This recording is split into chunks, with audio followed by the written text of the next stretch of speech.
আসসালামু আলাইকুম ওয়া ৰাহমাতুল্লাহি ওয়া বাৰাকাতুহু। প্ৰিয় দৰ্শক মণ্ডলী, আজি মই আপোনালোকৰ ওচৰত বিশেষ এটা গুৰুত্বপূৰ্ণ হাদিস লৈ আহিছোঁ। যদিহে আমি সকলো ব্যক্তিয়ে উম্মতে মুছলিমাই এই হাদিসৰ ওপৰত আমল কৰিব পাৰোঁ, তেনেহ'লে আমি দোনো জাহানত কামিয়াব হ'ব পাৰিম। দুনিয়াতো কামিয়াব হ'ব পাৰিম, আখিৰাততো কামিয়াব হ'ব পাৰিম। আৰু এই হাদিসটো হৈছে মুছনাদে আহমদ নামৰ হাদিস গ্ৰন্থত আছে। আৰু এই হাদিস 22,075 নম্বৰ হাদিস হয়। মুছনাদে আহমদ নামৰ হাদিস গ্ৰন্থত হাদিস নম্বৰ 22,075 নম্বৰ হাদিস হয়। আৰু এই হাদিসটো হৈছে আল্লাহৰ ৰসুল সাল্লাল্লাহু আলাইহি ওয়াসাল্লামাই এজন সাহাবী মুআজ ইবনে জাবাল ৰাদিয়াল্লাহু তাআলা আনহুক 10টা নসিহত কৰিছিলে। আল্লাহৰ ৰসুল সাল্লাল্লাহু আলাইহি ওয়াসাল্লামাই তেওঁৰ সাহাবী মুআজ ইবনে জাবাল ৰাদিয়াল্লাহু তাআলা আনহুক 10টা নসিহত কৰিছিলে। আৰু এই 10টা নসিহত যদি আমাৰ জিন্দগীত আনিব পাৰোঁ, এই 10টা নসিহতৰ ওপৰত, এই 10টা আদেশৰ ওপৰত যদিহে আমি প্ৰত্যেকজন মানুহে আমল কৰিব পাৰোঁ, তেনেহ'লে আমাৰ দোনো জাহান কামিয়াবী হ'ব পাৰিম। দোনো জাহানত আমি কামিয়াবী হ'ব পাৰিম। এতিয়া আহোঁ এই 10টা নসিহত কি আছিলে। আল্লাহৰ ৰসুল সাল্লাল্লাহু আলাইহি ওয়াসাল্লামে হযৰতে মুআজ ইবনে জাবাল ৰাদিয়াল্লাহু তাআলা আনহুক এই 10টা নসিহত কি নসিহত কৰিছিলে। প্ৰথমটো নসিহত হৈছে, 1 নম্বৰ নসিহত হৈছে, আল্লাহৰ ৰসুল সাল্লাল্লাহু আলাইহি ওয়াসাল্লামে কয়, হে মুআজ, তুমি আল্লাহৰ লগত কাকো শৰীক বনাই নলবা, অৰ্থাৎ শিৰিক নকৰিবা। আল্লাহৰ লগত কাকো সমকক্ষ বুলি নাভাবিবা। আল্লাহৰ লগত আন কাৰোবাক সমতুল্য কৰি নলবা। যদিও বা কোনোবাই তোমাক কতল কৰি দিয়ে, যদিও বা কোনোবাই জুইত জ্বলাই দিয়ে, তথাপিও আল্লাহৰ লগত কাকো শৰীক বনাই নলবা। 2 নম্বৰ নসিহতটো হৈছে, আল্লাহৰ ৰসুলে কৈছিলে, হে মুআজ, তুমি মা বাবাৰ লগত ভাল ব্যৱহাৰ কৰিবা। যদিও বা মা বাবাই ঘৰৰ পৰা ওলাই দিয়ে, ঘৰৰ পৰাই তেজপুত্ৰ কৰি দিয়ে, মাটিৰ ভাগ নিদিয়ে, তথাপিও সিহঁতৰ লগত কষ্টদায়ক কথা নকবা। সদায় সিহঁতৰ লগত সন্মানৰ সৈতে, ভদ্ৰতাৰ সৈতে, নম্ৰতাৰ সৈতে কথা বতৰা পাতিবা। তেওঁলোকক কেতিয়াও নাৰাজ নকৰিবা, তেওঁলোকৰ লগত কেতিয়াও অসন্মানজনক কথা নকবা। যদিও বা সিহঁতে তোমালোকক তোমাক ঘৰৰ পৰা উলিয়াই দিয়ে, ঘৰৰ পৰা উলিয়াই দিলেও সিহঁতৰ লগত কষ্টদায়ক অসন্মানজনক কথা বতৰা নাপাতিবা। সিহঁতৰ লগত সন্মানৰ সৈতে, ভদ্ৰতাৰ সৈতে কথা বতৰা পাতিবা। 3 নম্বৰ নসিহতটো হৈছে, আল্লাহৰ ৰসুলে কৈছিলে, হে মুআজ, তুমি জানি বুজি ফৰজ নামাজ ত্যাগ নকৰিবা। যদি জানি বুজি ফৰজ নামাজ ত্যাগ কৰা, তেনেহ'লে তোমাৰ ওপৰৰ পৰাই আল্লাহৰ দায়িত্ব উঠি যাব। এতিয়া আমি এবাৰ চিন্তা কৰি চাওকচোন, আমি 5 ওয়াক্ত নামাজ পঢ়াটো দূৰৰ কথা, আমি 1 ওয়াক্ত নামাজো আমি কাজা কৰি আছোঁ।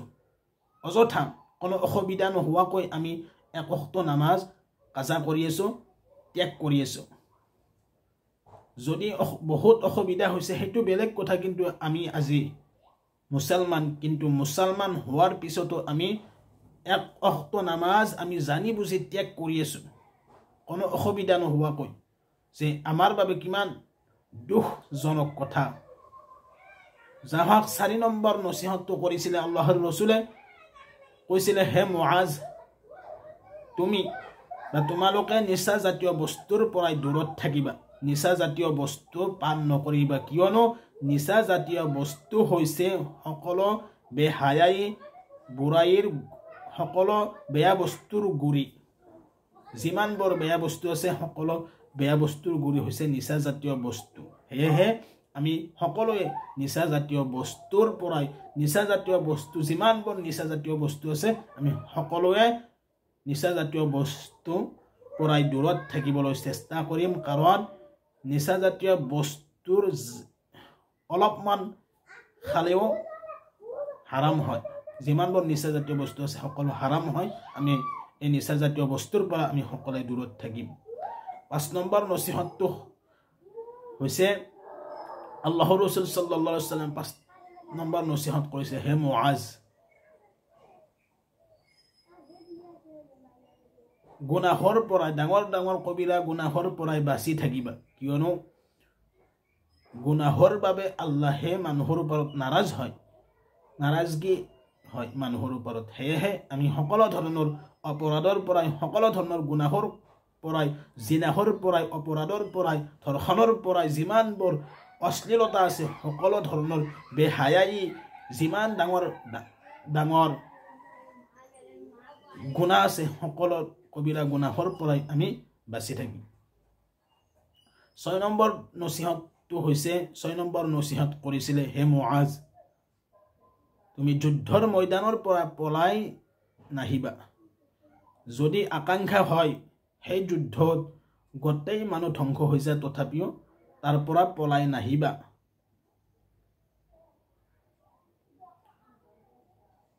7 নম্বৰটো হৈছে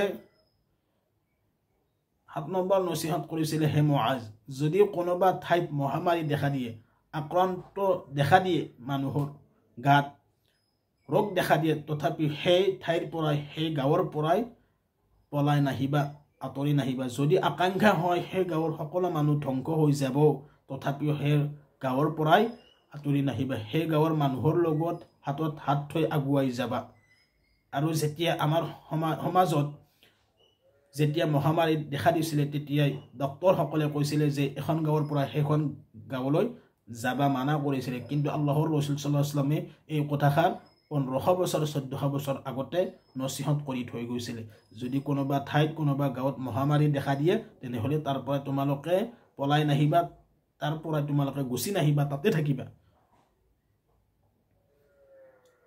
এই 7টা নসিহত আমাৰ সকলোৰে ওপৰত দায়িত্ব হয় বিবাহিত হওক অবিবাহিত হওক সকলোৰে ওপৰত এই 7টা সকলোৰে ওপৰত দায়িত্ব হয় আমল কৰাটো আৰু বাকি 3টা হৈছে যিসকল মুৰব্বী যিসকল বিবাহিত তেওঁলোকৰ ওপৰত হেখৰ 3টা দায়িত্ব বেছি প্ৰাধান্য দিয়া গুৰুত্ব দিয়া দৰকাৰ হয় 8 নম্বৰটো হৈছে আল্লাহৰ ৰাসূলে 8 নম্বৰ নসিহত কৰিছে মুআজ ইবনে জাবাল ৰাদিয়াল্লাহু তাআলা আনহু হে মুআজ তুমি নিজৰ আহলে পৰিয়াল বৰ্গৰ ওপৰত টকা পইচা বেছিকৈ খৰচ কৰি থাকিবা তোমাৰ ৰিস্তেদাৰ সকলৰ যিসকল গৰীব মিসকিন আছে তেওঁলোকৰ ওপৰত সহায় সহযোগিতা কৰিবা এটো তোমাৰ হক হয় হেহে আমি প্ৰথমতে আমাৰ লৰা ছোৱালী বিবিৰ ওপৰত আমাৰ আহলে পৰিয়াল বৰ্গৰ ৰিস্তেদাৰ সকলৰ যাৰ যি জৰুৰত আছে যদি আমাৰ সমৰ্থন আছে আমি প্ৰথমতে হিহঁতক সহায় কৰিম গৰীব মিসকিন সকলক ৰিস্তেদাৰৰ গৰীব মিসকিন সকলক আমি প্ৰথমতে সহায় কৰিম 9 নম্বৰটো নসিহত কৰিছিলে আল্লাহৰ ৰাসূলে মুআজ ইবনে জাবাল ৰাদিয়াল্লাহু তাআলা আনহু যে দিনৰ খাতিৰত ইসলামৰ খাতিৰত তোমালোকে তোমালোকৰ লৰা ছোৱালীৰ ওপৰত কঠিন অৱলম্বন কৰিবা কঠিনতা অৱলম্বন কৰিবা সহজ সৰল নহবা যদিহে আজি আমি দিনী শিক্ষা অৰ্জন কৰাৰ বাবে যদি আমি লৰা ছোৱালীৰ ওপৰত সহজ সৰল হৈ পৰো তেনেহলে তেওঁলোকে দিনী শিক্ষা অৰ্জন নকৰিব তেওঁলোকে অযথা ঘূৰি ফুৰিব যদিহে আমি তেওঁলোকৰ ওপৰত আল্লাহৰ হুকুম মানিবলৈ যদি আমি আদেশ নকৰো তাকিদ নকৰো যদি আমি কঠিনতা অৱলম্বন নকৰো তেনেহলে তেওঁলোকে আল্লাহৰ হুকুম নামানিব হেহে আল্লাহৰ ৰাসূলে কৈছে যে তোমালোকৰ পৰিয়াল বৰ্গৰ ওপৰত কঠিনতা অৱলম্বন কৰিবা সহজ সৰল নহবা অৰ্থাৎ তেওঁলোকৰ ওপৰত লাঠি এৰি নিদিবা তেওঁলোকৰ ওপৰত লাঠি মজবুত হিচাপে ৰাখিবা আৰু 10 নম্বৰ নসিহতটো হৈছে তোমাৰ আহলে পৰিয়াল বৰ্গক ৰিস্তেদাৰ সকলক তোমাৰ নিজৰ লৰা ছোৱালীক নিজৰ বিবি সকলক নিজৰ মা বাবা সকলক আল্লাহৰ ভয় দেখুৱাই থাকিবা অৰ্থাৎ জাহান্নামৰ কবৰৰ আজাবৰ আল্লাহৰ হুকুম অমান্য কৰাৰ এইবিলাক ভয় আমি নিজৰ ল'ৰা ছোৱালীক ভয় দেখুৱাই থাকিব লাগিব। আল্লাহৰ হুকুম অমান্য কৰিলে, নামাজ নপঢ়িলে, ৰোজা নাৰাখিলে কিমান শাস্তি দিব, এইবিলাক আমি কি কৰিব লাগিব? আল্লাহৰ ভয় দেখুৱাই থাকিব লাগিব। যদিহে আমি প্ৰত্যেকজন মানুহে এই 10টা নচিহতৰ ওপৰত আমি আমল কৰিব পাৰোঁ, আমাৰ জিন্দগীত এই 10টা নচিহত আমাৰ জিন্দগীত আনিব পাৰোঁ, তেনেহ'লে আমি সকলোৱে কামিয়াবী হ'ব পাৰিম। আমাৰ ল'ৰা ছোৱালীসকল কামিয়াব হ'ব পাৰিব আৰু আমিও নিজেও কামিয়াব হ'ব পাৰিম। দোনো জাহানত, দুনিয়াতো কামিয়াব হ'ব পাৰিম, আখিৰাততো আমি কামিয়াব হ'ব পাৰিম। ইনশাআল্লাহ আমি সকলোৱে যাতে এই 10টা নচিহতৰ ওপৰত আমল কৰোঁ।